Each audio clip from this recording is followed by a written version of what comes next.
thank you for allowing us to be here. You're welcome. It's quite something to just sit and watch for quite some time. Yeah, this is actually where I don't actually have an office here. I either walk the floor or I hold meetings in this room. Okay. This room allows me to see what's going on with production while I'm holding meetings.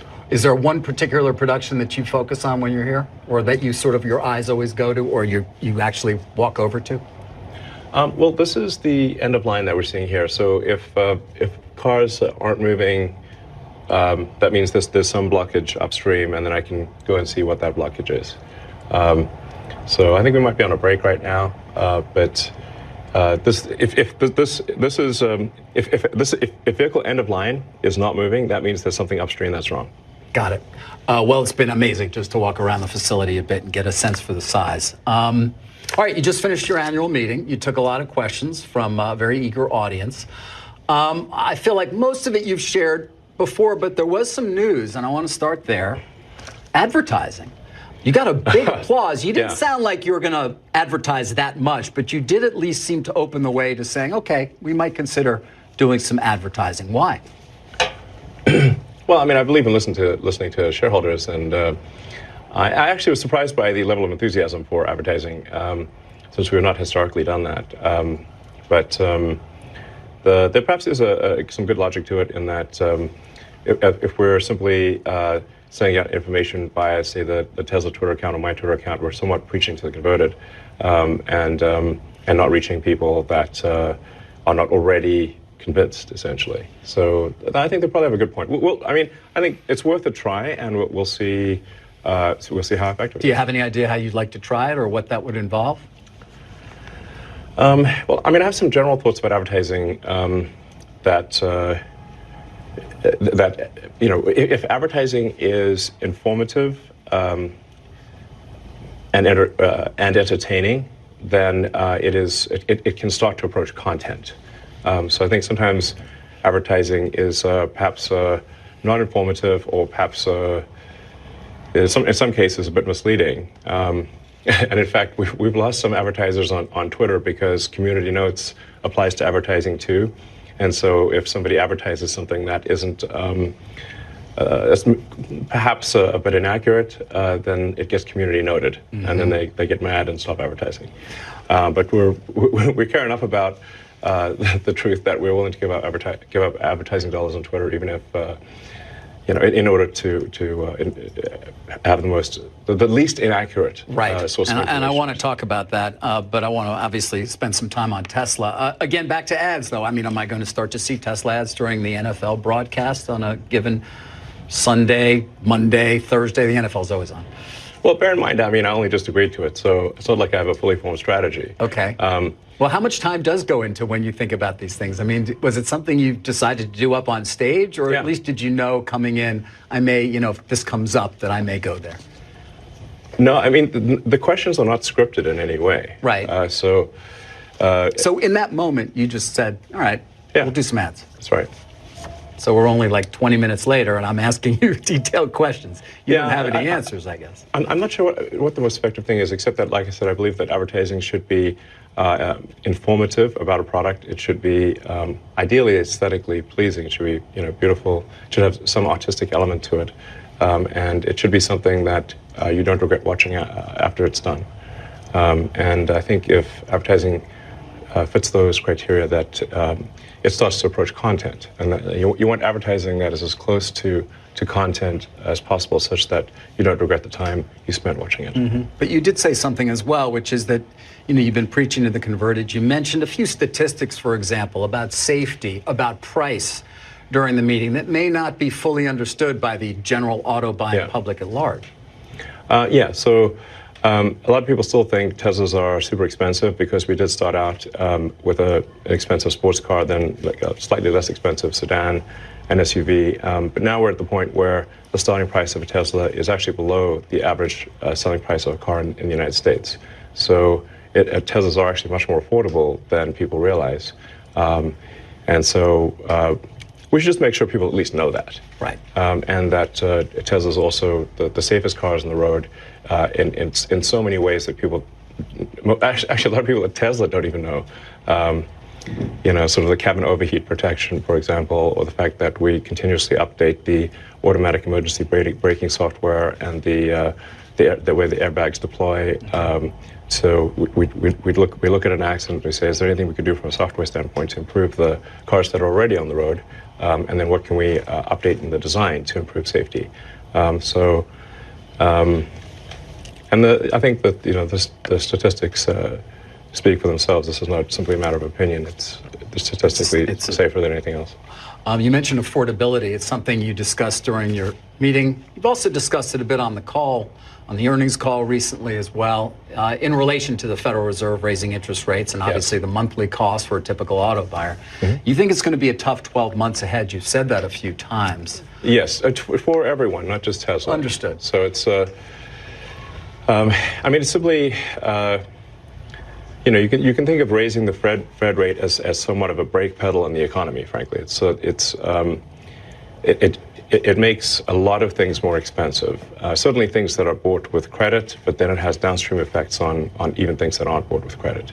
So, if the car payment or your home mortgage payment is absorbing more of your monthly budget, then you have less money to buy other things. So actually it affects everything, even those things that aren't bought on credit. So, and my concern with the way the Federal Reserve is making decisions is that they're just operating with too much latency. Basically, the data is somewhat stale. So the Federal Reserve was slow to raise interest rates, and now I think they're going to be slow to lower them.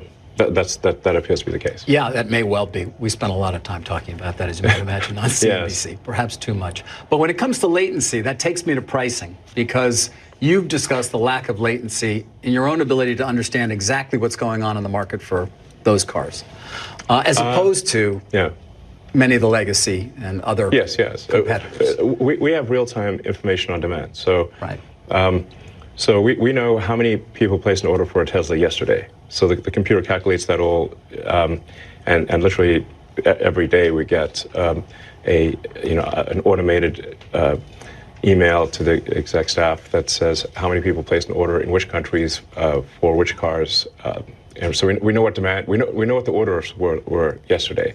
Now you don't want to overreact to these things, because sometimes you get like little dips for reasons that are hard to explain. Do you look at them every day? Yeah. Yeah. But like I said, you don't want to overreact to if like a week is slow or something, you don't want to overreact to that. But if you look at the trend, say for over two week span or something like that, you can see that there's this for some reason the demand is less than it was, or it's higher. Do you adjust pricing to that? I mean, are you almost like an airline at this point in terms of kind of your dynamic pricing model? Yes. So we basically adjust our pricing to match demand, and we obviously did a big price drop in Q1. But now January is usually a terrible time for car buying.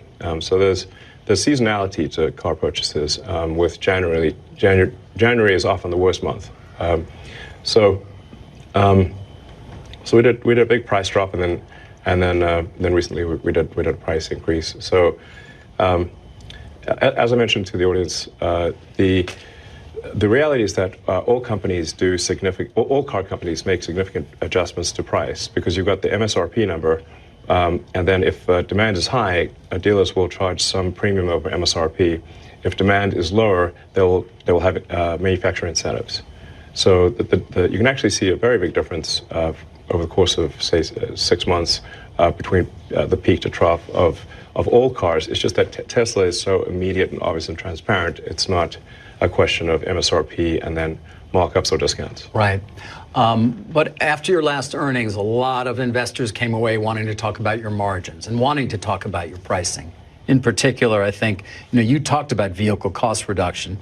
You sort of even said it's hard to explain the profundity of technically selling cars now for no profit and still yielding tremendous economics over time.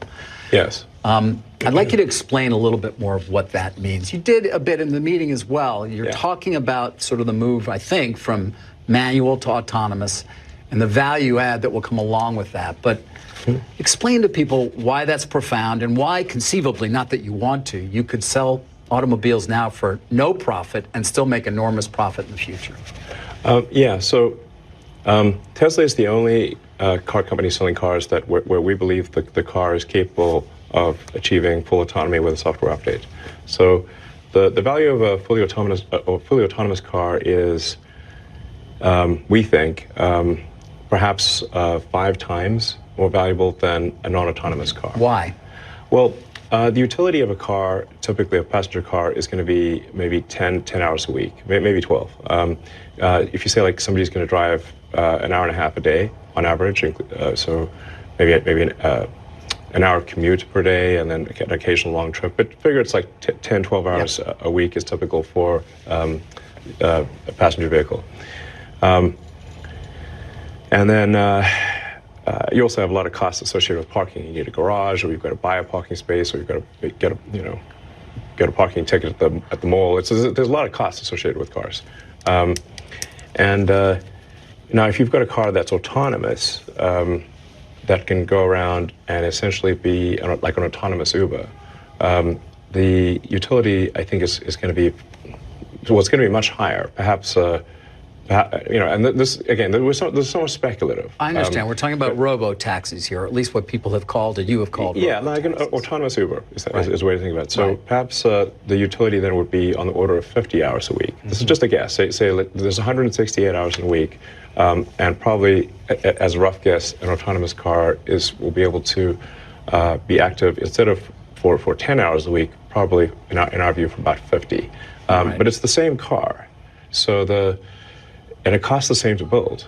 But I want to understand the business model a little bit, because I'm buying the car, and instead of it parking at my lot while I'm working, it goes off and picks people up and drops them off. Yes.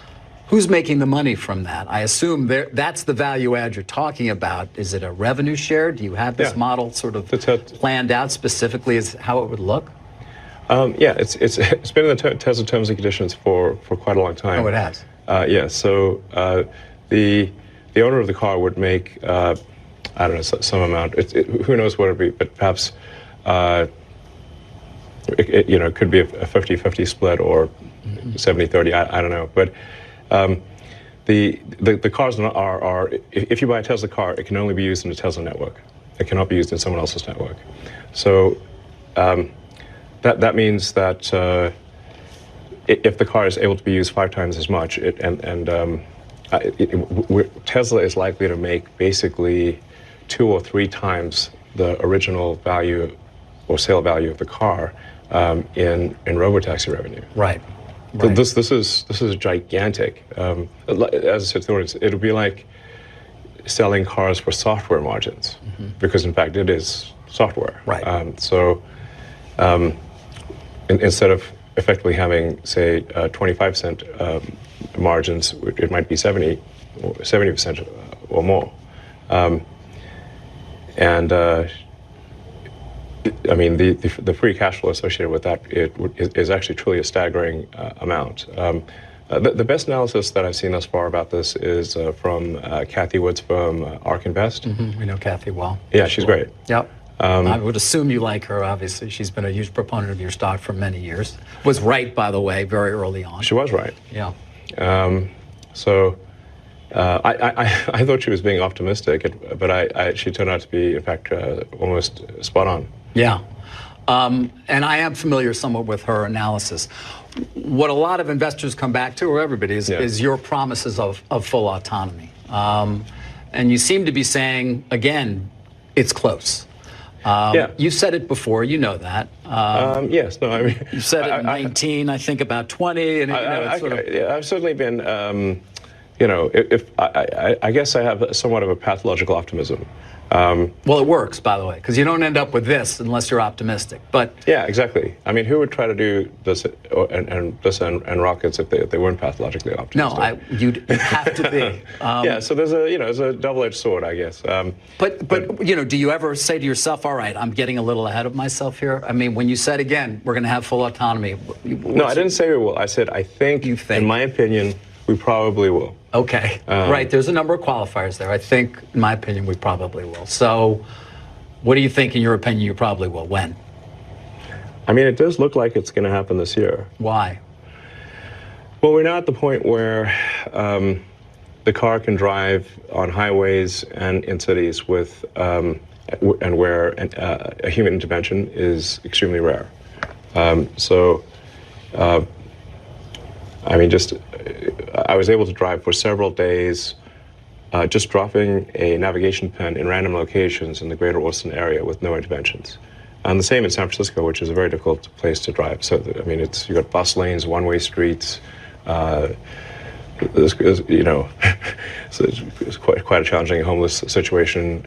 You were driving recently in San Francisco, where the car was? I have been doing that quite a lot because of Twitter's headquartered of course. there. So, maybe less, maybe a little less soon. Yeah. We'll get to that. But finish your point, though, in terms of why you feel why you're optimistic.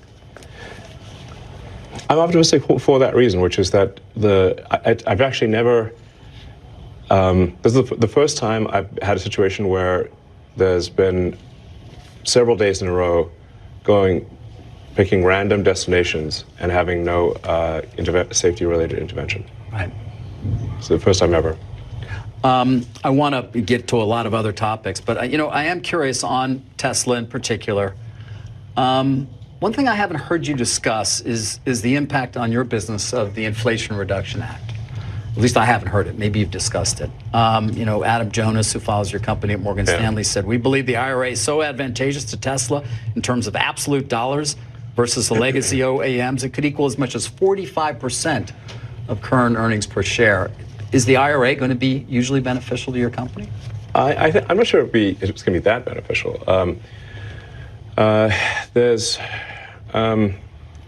There are significant advantages for having domestic production of batteries, which I think is important for strategic reasons. I think as we move to an electric transport economy, I think it's important for the United States to have some independence with respect to battery production, including all of the precursors necessary for a battery. So the IRA strongly incents that, and I think that will prove to be something of of national strategic importance in the future. So I'm not sure I would say it's as good as, say, a 45% increase in earnings per share, or 40%. Is it significant? It's helpful. Yeah. It's helpful. I would say maybe it's half that or something. Okay, but I mean, 20% is quite significant. Yeah. Have you mapped it out at all? Do you have a sense? I mean, obviously, you talk about storage, for example, which is so important. You spend time on that as well, the Megapack. Is it beneficial in that particular area beyond, obviously, the credits, the tax credits that certain people get for buying a Tesla? Yeah, there's really two parts to the IRA. There's the incentive for battery manufacturing. And it's really quite a detailed. It's actually a very well written bill in that it really makes sure that you can't game it. So you actually have to build the batteries in the U.S. and you actually have to build the precursors to the batteries. But if you do, it is I believe $30 at the cell level and $15 at the pack level, I believe, if I recall correctly. So that is very significant for batteries. And then you've got the consumer tax credit for EVs, provided they are built in the U.S. And that the pack is built in the U.S. Yeah. So now this is really the first time that we've actually had the first time in many years that Tesla's actually had the consumer tax credit. Yes. Because we actually exceeded the limit for the consumer tax credit several years ago, and so up until December. Or until January this year, I should say, there was no consumer tax incentive to buy a Tesla, but there was for the other car companies because they've not made that many electric cars. Right, they didn't reach their limit. Yeah. Before I wrap on Tesla, I would like to get to China, which is obviously an important market for you. I noticed that chart you put up. BYD is the only company that seems to be making money so far. Are you concerned at all about ruthless pricing sort of at the low end in the Chinese market and what that will mean to your market share there? Currently a limitation with is the production rate of our Shanghai factory. It's not demand. So, so that's there's some constraints on our ability to expand in China, and so we're making as many cars as we can. It's not a demand issue. And you're going to be making batteries soon as well. Yes, for the Megapack, for mostly for non-U.S. markets. Yeah. So, are you concerned at all about the growing belligerence between China and the U.S.? I think that should be a concern for everyone. I think you're right. I think it is shared by many people who run large organizations and smaller ones. Do you think, for example, China will make a move to take control of Taiwan? The official policy of China is that Taiwan should be integrated. Mm-hmm. One does not need to read between the lines. One can simply read the lines. Do you think that... So I think there's some inevitability to the situation. That would not be good for Tesla, conceivably, or for any company in the world, frankly. Yes, for any company in the world. I think almost no one realizes that the Chinese economy and the rest of the global economy are like conjoined twins. It would be like trying to separate conjoined twins. That's the severity of the situation, and it's actually worse for a lot of other companies than it is for Tesla. I mean, I'm not sure where you're going to get an iPhone, for example. Apple's recently started doing some sort of small amount of production in India, but it's tiny. It's tiny. Not to mention an advanced semiconductor chip if they take over Taiwan Semi. Correct. So you design your own chips, but you manufacture them at Taiwan Semi too, right? We do some. We use Samsung and TSMC. Right. But you seem to think it's likely to happen. I'm simply saying that is their policy, and I think you should take their word seriously. They mean it. Your time, I think you've said, in fact, some of the brief conversations we've had, is one of the most valuable things in your own control. And I am curious now, and Tesla investors sort of seem to rejoice at the announcement of a new CEO at Twitter in part because they thought, well, he's going to have more time for Tesla. That's true. Is it true? How do you see sort of allocating your time now that you will soon no longer be the CEO of Twitter? So, it was really a very, very challenging situation at the point at which the Twitter acquisition closed because, in rough terms, there was $1.5 billion of debt servicing that was added, while at the same time there was a massive cycling. You said you were 4 months away from bankruptcy. You're going to lose $3 billion in a year, conceivably. Negative $3 billion cash flow and had $1 billion in the bank. Yeah. No, that's not good. No. Anybody who knows anything about corporate finance knows that's bad. No, I mean, I'd say like the analogy I was using was it's like being teleported into a plane that's in a nosedive, headed to the ground with the engine's on fire and the controls don't work. Right. Yeah. And you were the guy who chose that's what it felt like. You chose to get into the plane. Well, I did try to exit the deal, and they wouldn't let me. They wouldn't let, I mean, it was a funny situation where when I first proposed the acquisition, they said, hell no. They adopted a poison pill, basically saying they'd rather die than be acquired. Like they'd rather chew on cyanide. And then a few months later, they're like basically have a gun to my head saying, no, you must acquire us. Yeah. I mean, that's quite a change. It is quite a change. But you seem to think, I can figure out a way out of this until finally, I guess you realized I can't. It was made clear to me that the decision would not come down in my favor legally. Yeah. All right. Well, now you have a new CEO. Yeah. Why? I think Linda Yaccarino is going to be great. Why? Twitter is very much an advertising-dependent business. Linda is obviously incredible at that, and she's just a great executive in general. My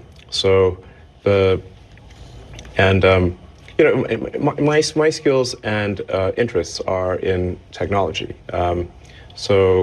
I'll continue to play a role advancing the software, getting the features and product stuff, basically. Right. So, I mean, the general idea is Linda will operate the company, and I will build products. Yeah. And that's, I think, that's a good. And that will take less of your time. Yeah, and I have that situation at SpaceX. Gwynne Shotwell, who's Right. amazing, Yep. Operates the company, and I work on the sort of advanced technology, Right. sort of designing the new rockets and that kind of thing.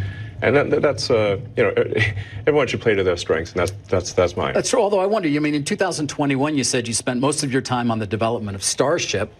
I think Yes. you've also been quoted, I read, or I think I heard you say actually, most of your mental energy at certain points has been on Starship. Yes. So I wonder, have you been diverted from Starship a little bit and will return to it as the main focus, or is it Tesla? Again, your time, I know, having tried to schedule this interview with you. Time triage is a real thing for me. Yeah. In fact, I'd say that the only real currency is time. Time is the only true currency. So where are you going to spend the currency now that you don't have to spend as much at Twitter? Well, I'm going to be devoting a lot more time to Tesla, Okay. and especially on the AI development, and new product development. And then and I'll also be allocating some more time to getting Starship to orbit. In the case of SpaceX, what I was able to do there was to, as the Starlink constellation started working, I was able to move some of the best people from the Starlink program to the Starship program. So they the timing kind of worked out well. I mean, we have really some of the world's best engineers at SpaceX and Tesla, really some incredible human beings. There was some statistic you shared. I think 3.6 million people applied for a job at Tesla. I wrote it down. I didn't write it down here, so it's remembered. But was that the number? Yeah, it's crazy. There's a lot of demand. They are. So, you have 127, almost 128,000 employees, but 3.6 million people applying for a job in a year. Yes, and I mean, there's. We would only add like say 20 or 30,000 jobs. So it's sort of the acceptance rate for Tesla is it's much more difficult to get into Tesla or SpaceX than Harvard. Right. The acceptance rate is even lower. Or Stanford too. Well, yeah, it's the acceptance rate is lower than the most demanding universities in the world. Yeah. It's insane. Speaking of employment, though, you had 7,800 people at Twitter when the plane was nosediving. I think you're at 1,500 now. That's so correct. roughly 6,300 people. Were they all superfluous? No, not all. So, do you figure out which ones aren't, or is it a little late? Sometimes it gets a little late. I mean, look, desperate times call for desperate measures. So there's no question that some of the people who were let go probably shouldn't have been let go because we simply did not have the time to figure out. We had to be, make widespread cuts to get the burn rate under control. So, so this is not to say that hey, everyone who was let go from Twitter is like somehow terrible or something. It's just we have to, with very little information, get the headcount expenses and the non-personnel expenses down to where we're at least break even, and we're not quite at break even yet, but we're close. We need to do it fast, and if you do it fast, unfortunately, there are going to be some babies thrown out with the bathwater. So I definitely would not want to say. Disparage anyone who is left. But it's funny, I've heard from other tech CEOs quietly. They look at what you did at Twitter and they won't admit it publicly, but they say, wow, that was something. I mean, to cut that deeply and still be able to run the company. People will argue about how well or things are running. Have you heard from any of these CEOs who said, thank you for doing that, giving us sort of runway or leeway to at least make some cuts of our own? I've heard that from a few people, and I've heard that through the grapevine, yeah. But like I said, desperate times call for desperate measures, and unfortunately, those were desperate times. So do you see starting to, I mean, will Linda hire people, do you think? Or are you ready for people to be hired at Twitter? Yeah, no, I think we absolutely need to hire people, and if they're not too mad at us, probably rehire some of the people that we let go. And they're going to have to come into the office. Look, I'm a big believer that people are more productive when they're in person, and really, man, the whole sort of work from home thing. It's like, I think it's. Look, there are some exceptions, but I kind of think that the whole notion of work from home is a bit like the fake Marie Antoinette quote, "Let them eat cake." Mm-hmm. It's like really, you're going to work from home and you're going to make everyone else who made your car come work in the factory. You're going to make the people who make your food that gets delivered that they can't work from home. The people that come fix your house, they can't work from home, but you can. Does that seem morally right? That's messed up. You see it as a moral issue? Yes. I mean, I see it more as just it's a productivity issue, but it's also a moral issue. People should get off the goddamn moral high horse with the work from home bullshit. Because they're asking everyone else to not work from home while they do. And yet there's still pushback, by the way. It's still going on. This battle is still happening. I mean, leaders of organizations, and I speak to plenty of them, I want people back. I want people back. 3 days a week, they're still battling. It's not clear that it's ever going to change. People are not coming back 5 days a week. Look, the laptop class is living in La La Land, okay? As I said, you can't, but look at the cars. Are people working from home here? Of course not. So the people were building cars, servicing the cars, building houses, fixing houses, making the food, making all the things that people consume. It's messed up to assume that yes, they have to go to work, but you don't. How is that? That is. It's not just a productivity thing. I think it's morally wrong. Although productivity is definitely impacted too, and the ability of people to learn, agree. I mean, on and on. Listen, I mean, look, people will disagree with me about this, but it's like. So if you want to work at Tesla, you want to work at SpaceX, you want to work at Twitter, you got to come into the office every day.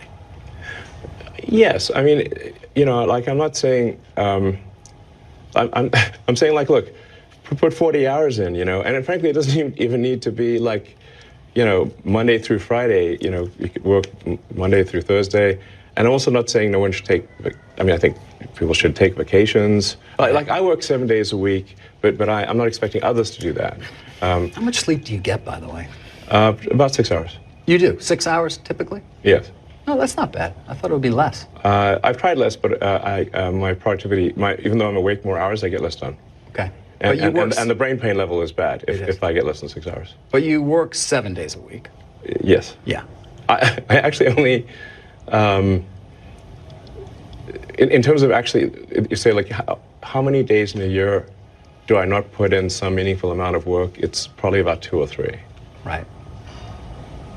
2 or 3 days a year. Yeah, a year. Yeah. Yes. I want to get to some more specific questions about Twitter that sort of have a more global aspect, and I still want to get to AI. You're going to give us some time here? Can we still? Yeah, I think we've got a board meeting coming up, but I'm happy to give as much time as reasonably possible. I think it's maybe at 6 or something. Okay. Well, what time is it now? It's 5:42. All right. I'd love another 20. Can you spare another 20? Yeah, sure. All right. At least 20. Great. Let's talk about free speech a bit. You call yourself a free speech absolutist. You want Twitter, and this is aspirationally. Aspirationally, you want Twitter to be as truthful as possible, most accurate source of information about the world. So what does that mean for how you police lies on the platform? You mentioned community notes. Is that the extent of it? I think community, yeah. I mean, I'd say, so my overall kind of vision for X or Twitter is to be a cybernetic collective mind for humanity. This is going to sound quite esoteric and sci-fi, but in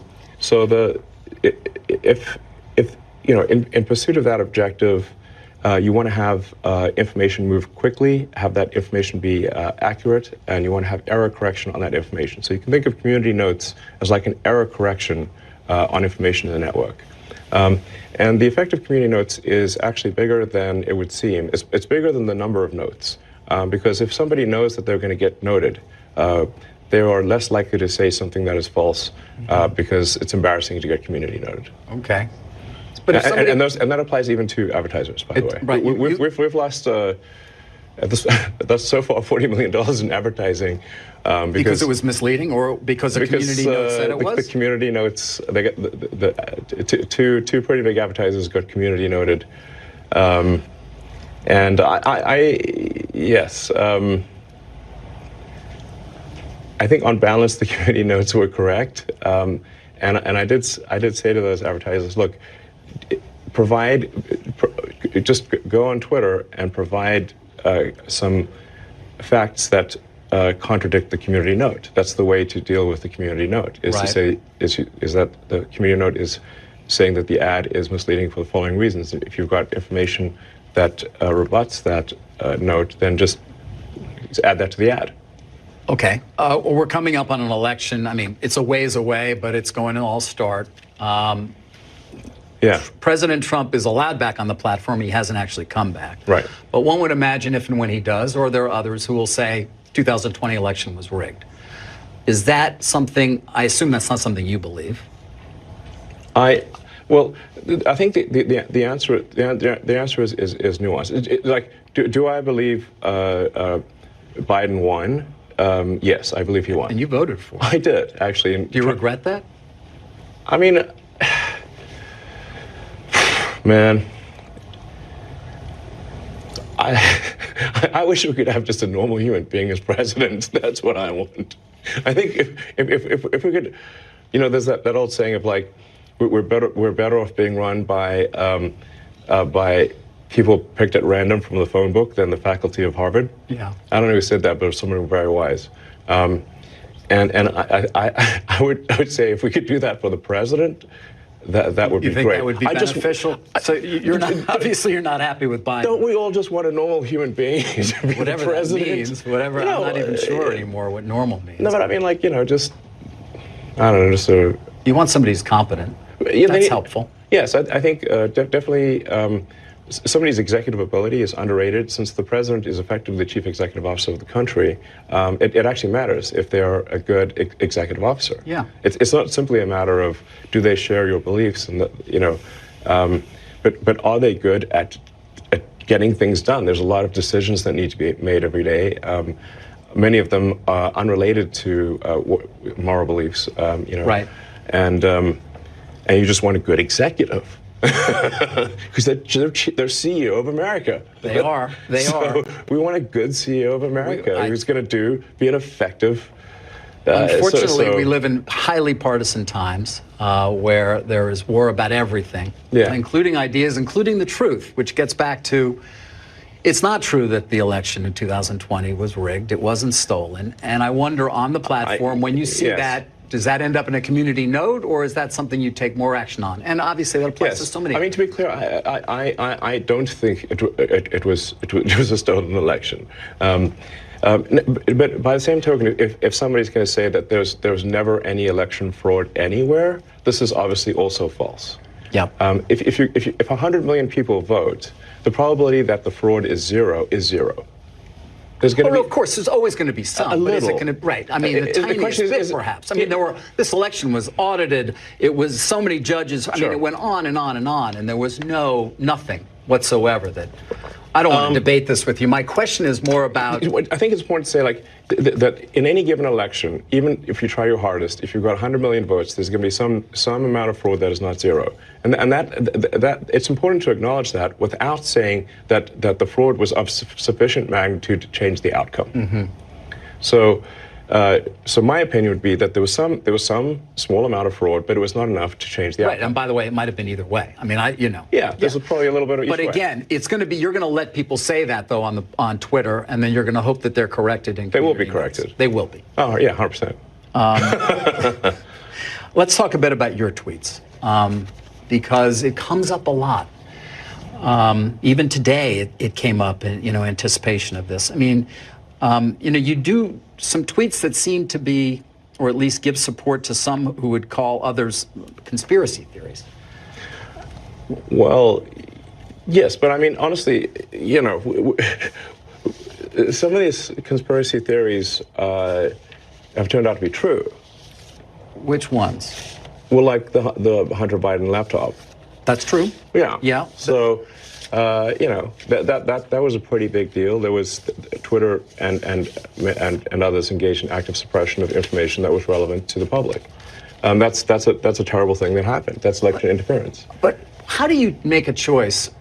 You don't see, I mean, in terms of when you're going to engage. I mean, for example, even today, Elon, you tweeted this thing about George Soros.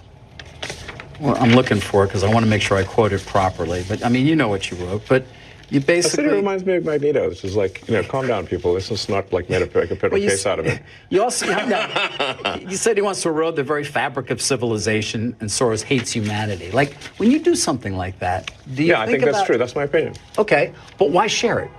Why share it? Especially, why share it when people who buy Teslas may not agree with you, advertisers on Twitter may not agree with you? Why not just say, hey, I think this. You can tell me, we can talk about it over there, you can tell your friends, but why share it widely?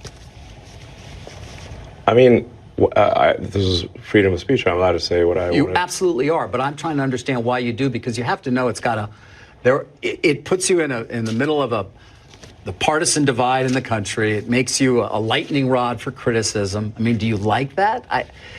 People today saying he's an anti-Semite. I don't think you are. No, I'm definitely. I'm like a pro-Semite, if anything.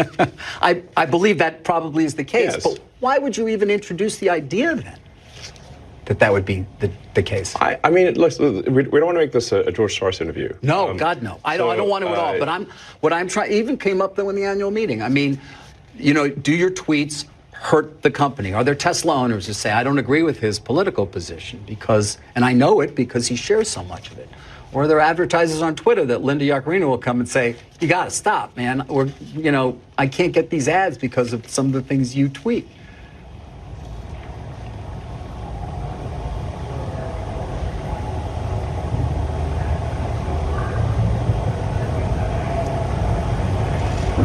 I'm reminded of there's a scene in The Princess Bride. Great movie.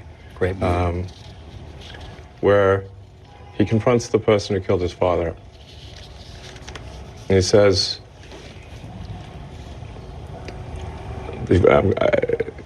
offer me money. Offer me power. I don't care. So you just don't care. You want to share what you have to say. I'll say what I want to say, and if the consequence of that is losing money, so be it. Okay. But I mean, when you link to somebody who's talking about the guy who killed children in a mall in Allen, Texas, and you say something like it might be a bad psyop. I'm not quite sure what you meant, but. Oh, in that particular case, there was somehow that's not that the obviously people were killed, but it was, I think, incorrectly ascribed to be a white supremacist action, and the evidence for that was some obscure Russian website that no one's ever heard of, that had no followers. And the company that found this is Bellingcat. Right. And do you know what Bellingcat does? PsyOps. Right. I couldn't really even follow exactly what it was you were trying to express there, so that's in part why I was curious. I'm saying that I thought the ascribing it to white supremacy was bullshit. Okay. And that the information for that came from an obscure Russian website and was somehow magically found by Bellingcat, which is a company that does PsyOps. And there's no proof, by the way, that he was not. There's no. I would say that there's no proof that he is. And that's a debate you want to get into on Twitter? Yes. Because we should not be ascribing things to white supremacy if it's false. Okay. Can we talk about AI now? Sure. Actually, I want to talk about AI. Well, let me end with Twitter in the sense of Sam Altman was on the Hill today, and he said AI's ability to manipulate interactive disinformation is a significant area of concern. It's Yes. moving so quickly. It is a significant area of concern. And how, I'm curious as to whether you agree with that, how you see that even playing out on Twitter with people who, Yeah. who knows, somebody could, look like you and or me and use our voice. I don't know what it could be. Oh, that is happening big time. So the reason that I'm asking people to be verified on Twitter and that we're saying, okay, verification means you've got a phone number from a reputable carrier, which means that you've at least passed through whatever their security mechanisms are, that you have a credit card, so you now have passed through whatever security mechanisms the credit card company has, and that there's some small amount of money paid per month. That set of actions significantly increases the cost of fake accounts, and with the latest AI, it can bypass basically every test for are you a human. Right. So then how do you know that a million accounts were created? How do you know that those are people? I don't know. How do you? Exactly. You have to do account verification. And the thing that makes I sort of put myself in the position of like, if it was my goal to manipulate public opinion and create millions of accounts and make it seem as though a topic was trending, and that this is actually what the public believes, but in order to do so, I had to get a million phone numbers, a million credit card numbers, and pay $8 a month. Right. And have that all not be traceable and clustered, I'd say it's impossible. Impossible. So the goal of the sort of Twitter verification is fundamentally to prevent AI manipulation of the system. Got it. Final question on Twitter. Walter Isaacson, your biographer, he said your big goal for Twitter is disrupting the banking industry. Well, is that accurate? I'd say that's a. Look, first of all, I don't want to disrupt something for the sake of disrupting it. It's more like if there is a better product, that's great. But I'm not out for disruption for the sake of disruption. I'm like, if we can make a product that improves quality of life for people, that they find more useful, that's great. What people see in PayPal is sort of like a halfway. It's frankly sort of a half-baked version of what it could be. And so I think there's potential to create a more efficient financial system. And here we can get, again, quite esoteric into sort of information theory. But the actual financial system today is a heterogeneous set of databases running on mainframes and COBOL that still engage in batch processing. It's really quite very inefficient. So things are still not real time, and so it's possible to have a much more efficient, homogeneous real time data system. Money is just information, and so but that's not like the only reason. It's just a thing that would be, I think, poetic to fulfill ultimately the vision that I had for X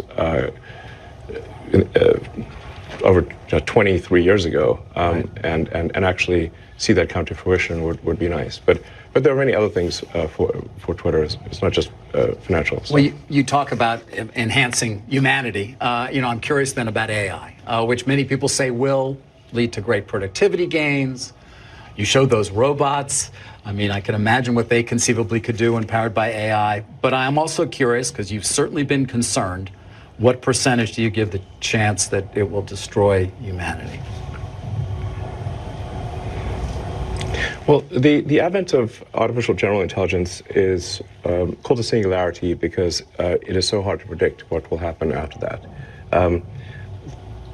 I think it's very much a double-edged sword. I think there's a strong probability that it will make life much better, and that we'll have an age of abundance, and there's some chance that it goes wrong, and destroys humanity. Hopefully that chance is small, but it's not zero. And so I think we want to take whatever actions we can think of to minimize the probability that AI goes wrong. And you've called for a pause, along with a number of other people. Yes, look, when I called for Yeah, a friend of mine, Max Tegmark, is a physicist at MIT, wanted me to sign on to the letter. And it's like I knew it would be futile. It is futile. It's futile. I knew it would be futile. I just want to call it like, it's one of those things, well, for the record, I recommended that we pause. Okay. Did I think there would be a pause? Absolutely not. But you're starting XAI, I think that's what you're calling it, or some new AI effort. How's it going to be different than OpenAI or Alphabet? This is not the time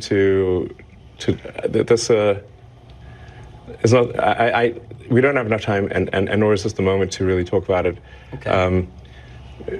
We will have a launch event, and we'll explore the issues in more detail. But I should say that and I mentioned this at the shareholder meeting, that Tesla has actually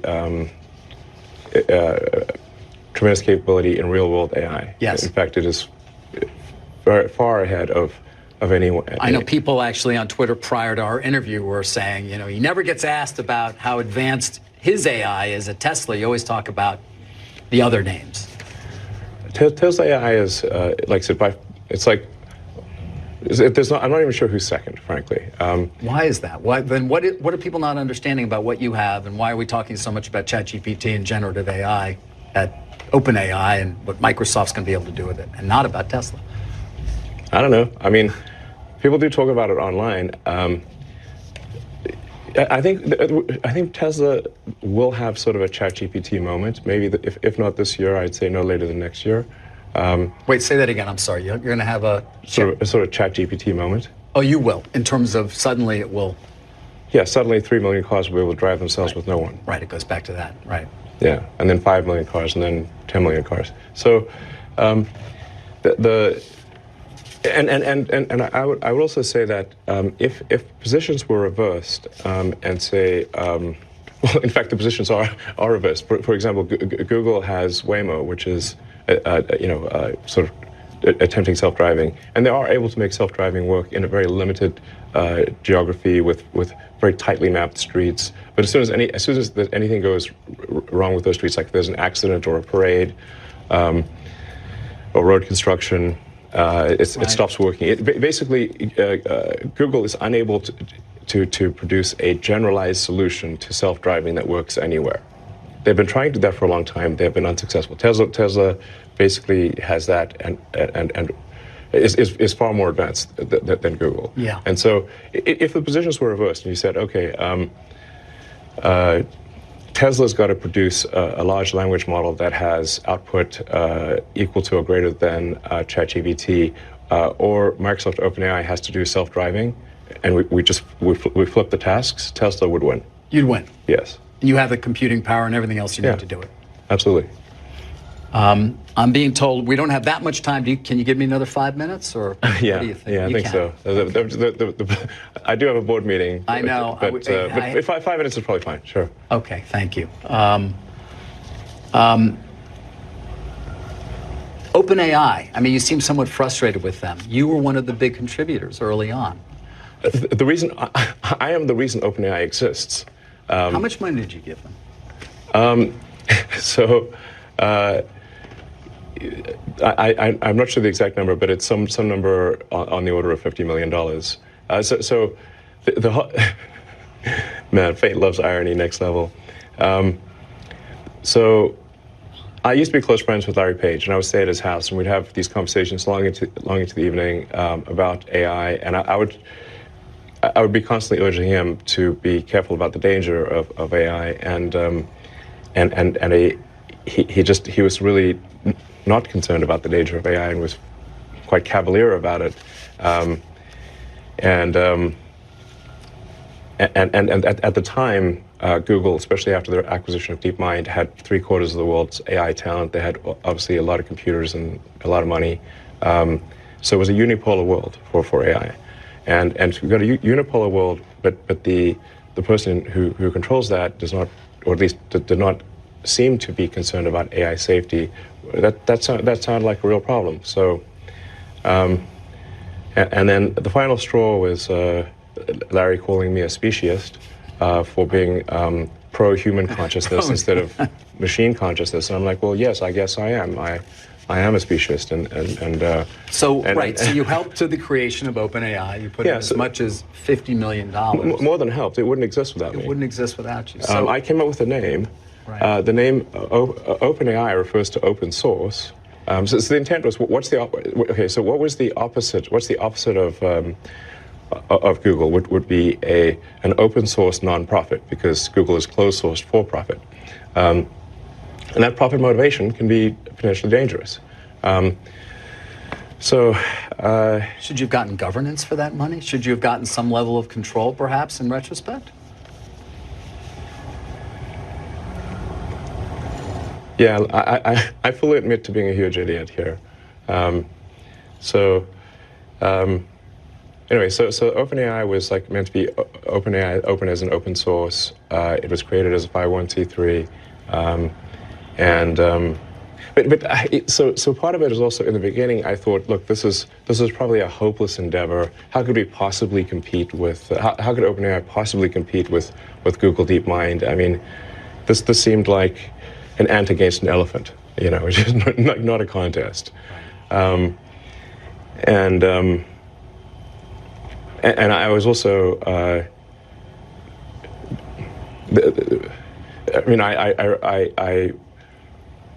was instrumental in recruiting the key scientists and engineers, most notably Ilya Sutskever. In fact, Ilya went back and forth several times because he would say he's going to join OpenAI, then Demis would convince him not to, then I would convince him to do so, and this went back and forth several times, and ultimately he decided to join OpenAI, and really Ilya joining was the linchpin for OpenAI being ultimately successful. So you're very disappointed in what's happened there in terms of it becoming a for-profit. Did you take any action? Sue them in some way? I do think that there's some. Look, it does seem weird that something can be a non-profit, open source, and somehow transform itself into a for-profit closed source. I mean, this would be like let's say you funded an organization to save the Amazon rainforest, and instead they became a lumber company and chopped down the forest and sold it for money. And you'd be therefore like, well, wait a second, that's the exact opposite of what I gave the money for. Yeah. Is that legal? That doesn't seem legal. And if it is, and in general, if it is legal to start a company as a nonprofit and then take the IP and transfer it to a for-profit that then makes tons of money, shouldn't everyone start? Shouldn't that be the default? Right. And then I also think it's important to understand the when push comes to shove, let's say they do create some digital superintelligence, almost godlike intelligence. Well, who's in control? Yeah. And what exactly is the relationship between OpenAI and Microsoft? And I do worry that Microsoft actually may be more in control than, say, the leadership team at OpenAI realizes. I mean, Microsoft, as part of Microsoft's investment, they have rights to all of the software, all of the model weights, and everything necessary to run the inference system. So they essentially have a great deal of control. At any point, Microsoft could cut off OpenAI. Elon, I'm being told we have to wrap up. Your board has been very Sure. patient. I want to end on one AI question. You have a lot of kids. I have some kids. I have one who's actually soon to go into the workforce. I struggle with how to advise him about a career when this technology exists and will only improve. I'm just curious, when you think about advising your children on a career with so much that is changing, what do you tell them is going to be of value?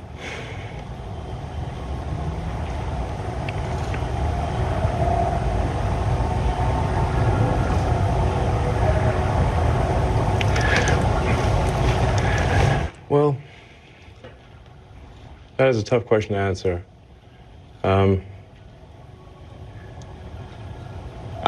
I guess I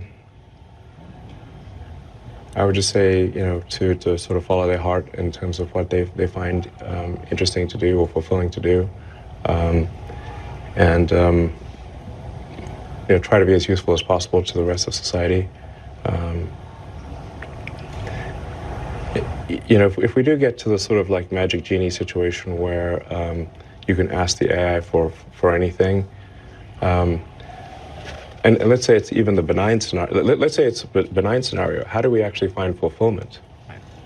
It's how do we find meaning in life if the AI could do your job better than you can? I